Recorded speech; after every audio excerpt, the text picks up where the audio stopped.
امروز من همه کریپلا رو یه جا جمع کردم تا انتقام ما ازشون بگیرم. من فول دایموند بودم و ندرایتم داشتم، ولی یه کریپل منو کشت و امروز میخوام انتقام بگیرم. یه تست دیگه من است، ببینیم آیا گوشی داغ میکنه نه. بزنیم اولیو، بزنیم. این همه کریپل رو میخوایم با TNT ازشون انتقام بگیریم.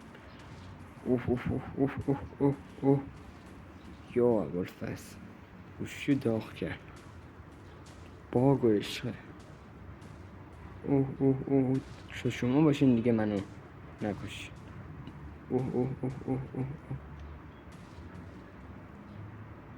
اوه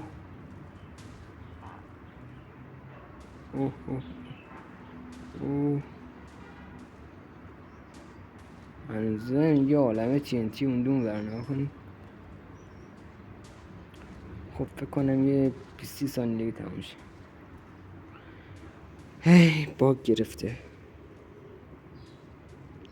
تموم شد دیگه بابا، چقدر TNT مونده. برگام چی حفره‌ای شد، ولی به دردم نمیخوره. یه دایمون آهن چیزی پیدا نمیشه یعنی تا شما باشین دیگه از من نکشین. اوه حاجی دروبر رو نگاه، حتی رو حالت کریتیو هم، ولی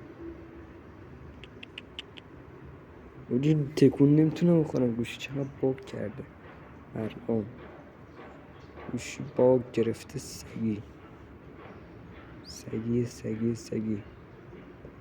مرسی که این ویدیو دیدین. تا کریپلا باشن دیگه منو بزن.